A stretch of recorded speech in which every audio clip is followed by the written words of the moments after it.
Donde así son las ideas y las reflexiones del profesor José San Martín en la compañía de León Gieco. Lo ha convocado. Buenos días, profesor, ¿cómo le va? Sí, se puede discutir si es filosófico en sentido estricto o no. Yo diría que es filosófico, aunque no se dedica a hacer filosofía, como todo en la vida.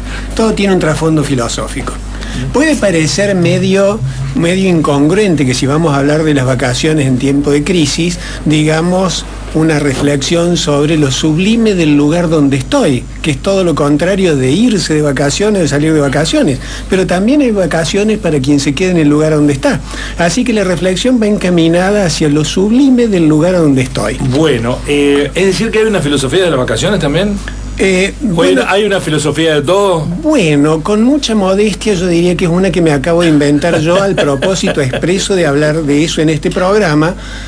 Una filosofía unipersonal, digamos, medio narcisista, que es la que yo profeso y que tiene una teoría sobre las vacaciones. ¿Cuál es su teoría, profesor? Que se divide en 3 tipos de actitudes posibles. La primera es la gente que sale de vacaciones para disfrutar y tener placer. ¿Vio la pregunta clásica? ¿Usted viene por negocio o por placer? Hedonista, una sociedad... Tal cual. Es la gente que cree que las vacaciones son para disfrutarlo. Vendría a ser la teoría de Ricky Martin, vivir la vida loca y que las vacaciones son para pasarlo bien y todo lo demás.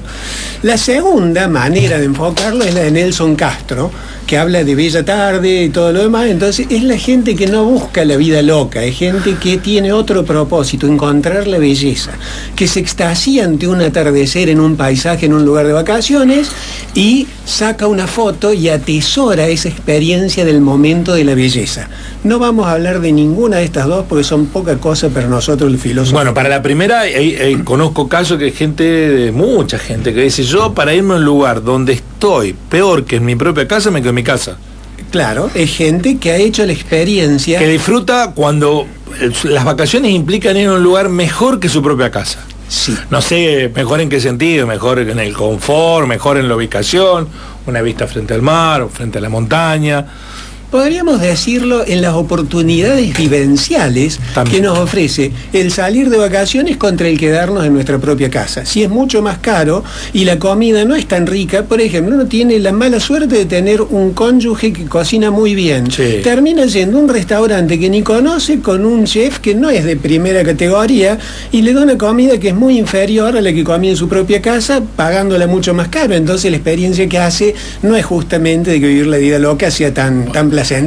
Yo lo interrumpí en la tercera opción, es la que va a desarrollar. Que es esta ya es explícitamente filosófica, y no es ni de Ricky Martin ni de Nelson Castro, sino que es el filósofo serio, que es Immanuel Kant, que distinguió entre lo bello y lo sublime. La experiencia de lo bello se da cuando, sin ningún esfuerzo de nuestra parte, se produce una adecuación inmediata entre el objeto bello contemplado y nuestra capacidad de aprehenderlo. Por ejemplo, uno experimenta la sensación de un hermoso atardecer en el lago y toda nuestra capacidad cognitiva, nuestras sensaciones, nuestra imaginación y nuestro entendimiento le dan un ordenamiento que produce una experiencia de qué bello que es esto que está sucediendo. Pero hay otra experiencia que también pertenece al ámbito de la estética, dice Kant, que es la de lo sublime. Cuando uno se enfrenta con situaciones en las que nuestra capacidad de aprehender, de captar ordenadamente eso que está delante de nosotros, nos excede, no con mucho, nos excede de una manera radical y absoluta. Por ejemplo, estábamos yendo en un crucero y venía todo bien, era placentero, encontrábamos la belleza del atardecer, pero se desata una tormenta que empieza a producir oscuridad, olas de 2 metros de altura, de 10 metros de altura, y notamos que nuestra capacidad de aprehender este fenómeno nos excede en mucho, y entonces ahí parecería que estamos irremediablemente perdidos porque somos incapaces de procesar esta información tan negativa y que nos excede en tanto. Y ahí se produce un fenómeno que él llama el fenómeno de lo sublime. Hacemos la experiencia de que con un esfuerzo adicional, nuestras facultades cognitivas se pueden adecuar para darle un sentido y encontrarle belleza, encontrarle sentido a eso que excede a la belleza en el sentido más trivial. Y le encontramos un sentido que es el de lo sublime. Por ejemplo, podemos ver un volcán en erupción en relativa cercanía y sentir la experiencia sobrecogedora de que aún cuando haya este riesgo, aún así tiene sentido que estemos acá contemplándolo. Y no solo eso, es una experiencia que nos hace crecer muchísimo porque nos descubre en nosotros tener potencialidades de autosuperación que no sabíamos. Sí. A mí me ha pasado pocas veces. No porque no haya lugares que eso generan, sino porque no he tenido la oportunidad de viajar tanto. Pero un lugar donde me pasó eso es en el glaciar Perito Moreno. Por ejemplo, claro. Y es un lugar que no se puede explicar de lo que genera el espíritu, el alma, el cuerpo, ponga lo que quiera, en la dimensión que quiera, pero es de tal magnificencia que genera un impacto, ¿no? ¿Y un impacto desagradable o agradable? No, agradable, absolutamente agradable. Que uno quisiera incluso hasta preferir al atardecer sencillo que uno vio repetidas veces y dijo, qué lindo este atardecer. Pero esa otra experiencia nos pone en una situación... Sí, a lo mejor es porque lo vemos pocas veces. Pues si lo viéramos todos los días, a lo mejor los que están frente al glaciar Perito Moreno todos los días encontrarían la belleza en otro lugar. El acostumbramiento a lo mejor te lo saca de esa dimensión de impacto. ¿Y qué le pasa a usted cuando sale todas las noches y antes de irse a dormir mira hacia arriba el cielo estrellado? 15 minutos. Sí, lo tenemos todos los días y produce una sensación, a Pascal le produció una sensación terrible. El silencio infinito de estos espacios me produce terror. O sea, ver el cielo estrellado, tomar la conciencia de que estamos perdidos en un puntito insignificante en un universo infinito, eso le producía terror. En cambio a Kant le da la oportunidad de decir, pero sin embargo, nuestra capacidad de sentirnos bien en este puntito insignificante del universo está dada dentro de nosotros. O sea, que es una revalorización del potencial humano de sobreponerse a las dificultades desmesuradas. A mí me ha pasado con algunas localidades en las sierras cordobesas, lo urbano, las luces urbanas apagan el cielo. Sí, tal cual. Le bajan intensidad al cielo, lamentablemente. Entonces, he estado en la zona de los Rearte, he visto el cielo ahí, tiene una intensidad luminosa que no la tiene en Río Cuarto, porque lo urbano, la luz urbana, la luz artificial, apaga un poco el cielo. A mí me pasó en San Juan, en el dique del Uyún, que no lo esperaba. Fuimos a ver el dique del Uyún, pero al lado están las montañas que empiezan a elevarse como una masa que es realmente sobrecogedora, y uno toma la conciencia de que en el mismo paisaje hay una fuerza poderosa de la naturaleza que nos rebasa en mucho, y por un lado la primera impresión es que nos hace sentir pequeñitos, pero por otro lado nos descubren nosotros que tenemos un potencial de crecer al punto de ponernos a la altura de este espectáculo sobrecogedor que nos desborden tanto. Estoy tentado de hacer la pregunta que presumo incómoda. Hágala.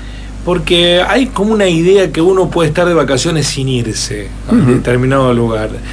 No es un solaz para los que no tienen la posibilidad concreta de hacerlo, de aquellos que sí se cansan de viajar por el mundo y decir, bueno, pero vos podés estar de vacaciones sin irte. No, déjame que yo quiero irme de vacaciones. Totalmente, y es una respuesta que no hay por qué eludirla, sino creo que estamos en un tiempo en que sería muy oportuno y saludable plantearla, porque partimos del lugar, yo diría casi burgués, sin decirlo en sentido despectivo, de que hablamos a un grupo poblacional que cuenta con vacaciones pagas, es decir, el trabajador en situación de formalidad. Pero en nuestro país la mayoría de la gente que trabaja está en una situación de informalidad, para el cual no solo que no tiene las vacaciones pagas, sino que además tiene el lucro cesante de que si quiere disponer de un tiempo para poder descansar, entonces tiene que hacerse cargo del doble cargo de no tener un aporte que le pague las vacaciones, y por otro lado el lucro cesante, que es su fuente de trabajo, o sea, tiene que ahorrar adicionalmente para poder cubrir el lucro cesante. Aparte partimos de algunos supuestos. Hay gente que no conoce el centro de Río Cuarto viviendo en Río Cuarto, que no puede venir, no ha venido. Ni hablar de conocer el mar, no conocen el mar. Tal vez hayan ido al río, pero no tenemos dimensión de eso, acabadamente. Exactamente. Y ese costado yo creo que es desde el punto de la variante sociopolítica un tema que es una discusión que tenemos siempre en permanencia. Después si quiere hago una acotación más polémica todavía para redoblar la apuesta, pero no quisiera dejar de pasar el espíritu de la cuestión, y es que cuando le preguntaron a Favaloro sobre las personas más influyentes en su vida, mencionó a su abuela, que era una mujer simple, pero tenía una cualidad, dice: mi abuela sabía ver belleza en una rama seca. Entonces yo creo que ninguna de las dos cosas, ni la situación de crisis, ni la desigualdad, ni la injusticia social en la que nosotros vivimos, obsta para que captemos otra cuestión que es permanente en la condición humana, que es la que rescata Kant y es la que rescata la abuela de Favaloro, y es que aún dentro de la adversidad, aún dentro de lo crítico, el ser humano tiene la capacidad de encontrar posibilidades de belleza en una rama seca, en el lugar donde está. Y no es para minimizar o trivializar el sentido de las vacaciones, de las experiencias que ofrece el salir de vacaciones, en el sentido de ampliar nuestra visión de nuestro estar en el mundo, sino también para recuperar el valor de la belleza de lo cotidiano, que es la de todos los días. Porque dividir el tiempo de nuestra vida en una existencia terrible, infernal de trabajo, que es la de los 360 días del año, para en 5 días tratar de compensarlo frenéticamente con 5 días de vida loca, es como que hay algo que no está balanceado y que por ahí requiere, y ahora sí vamos a la propaganda filosófica, de una reflexión un poquitito más filosófica sobre cómo distribuimos nuestros tiempos de vida en relación a las vivencias que eso nos produce. Por ahí simplemente a la noche salir y ver el cielo estrellado 5 minutos tranquilo en la reposera, por ahí le proporciona una sensación de belleza y de sublimidad que por ahí en un crucero no tiene, o por ahí en un viaje a un lugar distante no tiene. Así que se pueden compensar las dos cosas sin que una cosa opte para la otra. Disculpe que toque el micrófono un par de veces. Lo último, de mi parte, ¿el pensar tiene que tomarse vacaciones? No, jamás, no podemos. No podemos. Ojalá pudiéramos. El tema es que también Pascal es un filósofo que insistió de un modo muy crítico sobre eso. Cuando te dicen no pensés en nada. Sí, el del famoso elefante blanco. No pensés en un elefante blanco, no pensés en un elefante blanco, pensás en un elefante blanco. Claro, cuando hay algunas prácticas del yoga, te dicen, no piensen en nada. Bueno, si yo no pienso en nada, estoy pensando que no tengo que pensar en nada, ya estoy pensando. Por supuesto, no se puede dejar de pensar. No se puede dejar de pensar, ¿no? El tema es, yo creo, probablemente, cómo encontrar una manera de hacer que el pensar no nos lleve a lugares abismales. Porque lo que sucede, como dice Pascal, es que cada vez que el hombre se queda solo un ratito en su casa y sin nada que lo distraiga o entretenga, por ahí, cuando empieza a pensar, se le cruzan pensamientos como la muerte, la finitud, la vacuidad de la vida y cosas por el estilo que lo empiezan a atormentar mucho. Entonces, el tema es que el pensar no sea un lugar de malestar, sino el pensar sea un lugar de encontrar una mejora en la calidad de vida. Como la que encontramos cada miércoles cuando vienen a reflexionar los filósofos en las ideas y reflexiones que nos proponemos, sea un remanso, un escenario de la naturaleza que nos impacta en el cuerpo, como lo describió al comienzo. Y agregando algo más, la estupidez del expositor en este caso le da al oyente la posibilidad de desarrollar su sentido de lo sublime. Mirá las pavadas que dice este hombre, pero es capaz de encontrar belleza en la rama seca de estos discursos filosóficos. Entonces voy a decir, qué genio que soy, ¿cómo saco belleza de las pavadas que dice este hombre? Bueno, hay un chiste de santiagueño que encontraba la belleza en la nada. Que contrastaba con un señor mundano, urbano, que le decía, pero ¿por qué estás todo el día sentado? ¿Por qué no haces tal cosa? Y después conseguir más bienes, y después te compras un auto, y después puedes viajar. Y el santiagueño decía, ¿para qué? ¿Para qué? ¿Para qué? Y para que una vez que conseguiste todo, puedes sentarte tranquilo a disfrutar de la vida. ¿Y qué se cree que estoy haciendo? Si me disculpan medio segundito más, antes de morir, Martin Heidegger, que se pasó toda su vida pensando el tema del ser y descubrió que no podemos llegar a plantear la pregunta del ser sino a través de la nada, tuvo una conversación con el cura del pueblo y dice, esa tarde hablamos de cómo llegar a Dios y llegar a la nada era lo mismo, y se murió en paz. Así que este santiagueño estaría muy cerca de contar con la aprobación de Heidegger, el cura con el que estaban hablando, y del místico alemán del que hablaban. Así que no es poca cosa eso. Gracias, José, un placer, buen cierre de año, mejor 2024, lo esperamos por aquí, y 2 meses sin este espacio nos resulta un largo desierto por transitar, pero lo hacemos pensando que al final vuelven. Hay que darle un descanso al oyente también. Muchas gracias, José. A vos, Guillermo. José San Martín, en la mañana de Así Son las Cosas, hoy invitándonos a pensar cómo pasar las vacaciones en tiempo de crisis.